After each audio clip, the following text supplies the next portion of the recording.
औज़ुबिल्लाहिमिनश्शैतानिर्रजीम बिस्मिल्लाहिर्रहमानिर्रहीम अल्लाहुम्मा सल्लि अला मुहम्मद व अला आलि मुहम्मद। आज हम जो टॉपिक पढ़ने जा रहे हैं वो one of the most important topic है जो कि बच्चों को काफ़ी ज़्यादा इशू होता है उस टॉपिक के अंदर। और वो टॉपिक हमारा है एटॉमिक नंबर और मास नंबर। कि एटॉमिक नंबर क्या होता है, मास नंबर क्या होता है। बच्चे अक्सर इसमें कंफ्यूज रहते हैं कि कौन सा एटॉमिक नंबर है, कौन सा मास नंबर है। तो आज हम इसको इंशाल्लाह क्लैरिटी के अंदर करने जा रहे हैं कि इसमें कोई भी आपको प्रॉब्लम ना रहे। सबसे पहले मैं आपको एक ट्रिक देता हूँ आपकी समझ के लिए, आपकी आसानी के लिए, कि आप किस तरह से देखते ही बता सकते हैं कि इसका एटॉमिक नंबर ये है और मास नंबर ये है। फॉर एग्जांपल अगर हम बात करें, हमारे पास एक एलिमेंट है सोडियम Na, इसके ऊपर एक वैल्यू लिखी गई है 11 और एक लिखी जाती है 23। ठीक हो गया। ऑक्सीजन की मैं बात करूँ तो ऑक्सीजन 8 और 16 होता है। अगर मैं सल्फर की बात करूँ तो 16 32 होता है। अच्छा, ये एलिमेंट्स आपको नज़र आ रहा होगा कि 11 ऊपर लिखा हुआ है, 23 नीचे है, 8 ऊपर है, 16 नीचे है, 16 ऊपर है, 32 नीचे है। ये इस तरह भी हो सकता है, ये वाला ना। ऑक्सीजन की अगर मैं बात करूँ तो ऑक्सीजन ऐसा भी हो सकता है कि ऊपर 16 लिखा गया हो, नीचे 8 लिखा गया हो। इस तरह भी पॉसिबिलिटी है कि दिया जा सकता है। और बच्चे ज़्यादातर ऐसे ही रट्टा लगाते हैं कि नीचे वाली वैल्यू एटॉमिक मास है, एटॉमिक नंबर है, ऊपर वाली वैल्यू एटॉमिक मास नंबर है। तो इस तरह रट्टा नहीं लगाना आप लोगों ने। अगर आपने रट्टा लगाना भी है तो ज़रा थोड़ा सा सिस्टमेटिक वे में हम लगाने की कोशिश करते हैं। बेटा याद रखनी है बात, जो वैल्यू भी इन दोनों में से जो वैल्यू छोटी होगी, सोडियम में 11 वैल्यू छोटी है, 23 बड़ी है, ऑक्सीजन के अंदर 8 छोटी है, 16 बड़ी वैल्यू है, सल्फर के अंदर 16 वाली वैल्यू छोटी है और 32 बड़ी है। इसकी पोजीशन जो मर्जी हो, ऊपर लिखा हो या नीचे लिखा हो, जो वैल्यू छोटी होगी, जो छोटी अमाउंट में होगी वैल्यू, वो हमेशा हमारे पास एटॉमिक नंबर होगा। क्या होगा? हमेशा एटॉमिक नंबर। अब यहाँ पर बात करें, अगर मैं एटॉमिक नंबर की बात करूँ तो एटॉमिक नंबर क्या है? बेसिकली किसी भी एलिमेंट के अंदर, किसी भी एटम के अंदर जो नंबर ऑफ प्रोटॉन होते हैं जो इनके न्यूक्लियस में पाए जाते हैं। न्यूक्लियस में बेसिकली दो चीज़ें होती हैं, मैं दोबारा रिकॉल करवा दूँ। मिडल में होता है हमारे पास न्यूक्लियस, न्यूक्लियस के इर्द गिर्द हमारे पास होते हैं शेल्स, शेल्स के अंदर इलेक्ट्रॉन्स ट्रैवल करते हैं।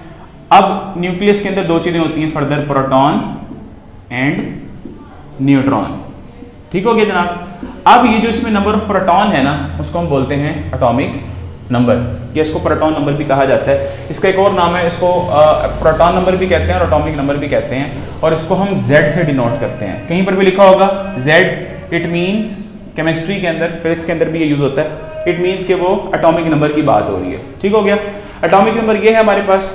अब एटॉमिक नंबर का फायदा क्या होता है? नंबर ऑफ प्रोटॉन्स अगर हमें पता चल जाए तो उसके पता चल जाने से, नंबर ऑफ प्रोटॉन के पता चल जाने से हमें क्या फायदा होता है, उसको हम डिस्कस करते हैं। सबसे पहली बात, अगर हमें प्रोटॉन्स का पता हो, नंबर ऑफ प्रोटॉन का पता हो, तो हम पता चला सकते हैं कि उसकी पोजीशन क्या है। लेट्स सपोज हमारे पास हाइड्रोजन की वैल्यू होती है 1 1, हीलियम की होती है 2 4। तो ये 1 है, इसका मतलब है कि ये पहली वैल्यू है। इसका मतलब है कि ये हमारे पास इसका एटॉमिक नंबर क्योंकि 1 है हाइड्रोजन का, तो ये फर्स्ट नंबर पे ये मौजूद है। हीलियम का एटॉमिक नंबर 2 है, तो इसका मतलब है कि ये सेकंड नंबर पे मौजूद है, तो इसका मतलब है कि ये सेकंड एलिमेंट है। थर्ड पे जाएंगे तो थर्ड आ जाएगा, फिर फोर्थ पे जाएंगे तो फोर्थ आ जाएगा। जब हमें एटॉमिक नंबर का पता होगा, जब हमें नंबर ऑफ प्रोटॉन्स का पता होगा, हम एग्जैक्ट लोकेशन पता चला सकते हैं कि वो जो एलिमेंट पाया जा रहा है पीरियोडिक टेबल के अंदर, उसकी पोजीशन क्या है। तो हम पोजीशन का पता चला सकते हैं। इसके साथ साथ हमें नंबर ऑफ प्रोटॉन अगर पता चल जाए, अब यहाँ पर देखिए इसमें नंबर ऑफ प्रोटॉन 1 है, इसमें नंबर ऑफ प्रोटॉन 2 हैं, तो ये हाइड्रोजन अलग है, हीलियम अलग है, यानी कि नंबर ऑफ प्रोटॉन की बेसिस के ऊपर ये प्रोटॉन नंबर 1, इसका प्रोटॉन नंबर है 2, इन दोनों की बेसिस पे एलिमेंट्स पे डिफरेंशिएट हो रहे हैं। तो हम अगर एलिमेंट्स को डिस्टिंग्विश करना चाहें, अलग अलग करना चाहें, हमें पता चलाना हो कि फर्स्ट वाला एलिमेंट कौन सा है, सेकंड वाला कौन सा है, तो वो भी हम प्रोटॉन नंबर से ही पता चलाते हैं। इसके साथ साथ जो आपका पीरियोडिक टेबल बनाया गया है, उसमें आपने अगर वैल्यू को देखें तो 1 2 3 4 5 6 इस तरह 114 या 118 एलिमेंट्स हैं पूरे पीरियोडिक टेबल के अंदर। तो वो इसी तरह से अरेंज हुए हैं, 1 2 3 4 5 6, नंबर ऑफ प्रोटॉन 1, फिर नंबर ऑफ प्रोटॉन 2, फिर नंबर ऑफ प्रोटॉन 3। जिस तरह प्रोटॉन नंबर इंक्रीज होता गया, आपका एलिमेंट चेंज होता गया। तो इस तरह से पीरियोडिक टेबल को भी बनाया गया है। तो इससे हमें ये इंफॉर्मेशन भी मिलती है। उसके बाद हमारे पास अगर हम बात करें मास नंबर की, तो यहाँ पर मैं बता चुका आपको, इसकी अगर एग्जाम्पल की बात की थी सोडियम की, तो यहाँ पर मैं दोबारा लिख रहा हूँ सोडियम को। सोडियम 11 है यहाँ पर और यहाँ पर 23 है। तो सोडियम के अंदर ये जो 11 है ना, ये वाला 11, ये छोटी वैल्यू है, तो ये एटॉमिक नंबर हो गया हमारे पास। तो जो बड़ी वैल्यू है ये हमारे पास मास नंबर हो गया। क्या हो गया जनाब? Mass number. और इस मास नंबर के अंदर बेटा मैं आपको बता दूं, इस मास नंबर के अंदर प्रोटॉन भी होते हैं और न्यूट्रॉन भी होते हैं। तो बेसिकली मास नंबर क्या होता है? Mass number is the combination, किसका कॉम्बिनेशन है? प्रोटॉन एंड न्यूट्रॉन्स का। अब एक और छोटा सा सिंपल सा रूल बता दूं आपको, अगर आपने इलेक्ट्रॉन्स फाइंड आउट करने हो, अगर आपने प्रोटॉन्स फाइंड आउट करने हो, अगर आपने न्यूट्रॉन्स फाइंड आउट करने हो, तो आप कैसे करते हैं मैं आपको छोटा सा इसका एक फॉर्मूला बताता हूँ।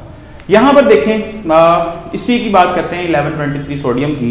यहाँ पर देखें हमारे पास आपको कहा जाता है पेपर के अंदर कि सोडियम का नंबर ऑफ प्रोटॉन बताएं, प्रोटॉन बताएं कितने हैं, इलेक्ट्रॉन बताएं कितने हैं और न्यूट्रॉन बताएं कितने हैं। तो आप कैसे बताएंगे? सर यहाँ पर देखें जो छोटी वैल्यू है वो नंबर ऑफ प्रोटॉन है, तो हमारे पास नंबर ऑफ प्रोटॉन कितने हो गए? 11।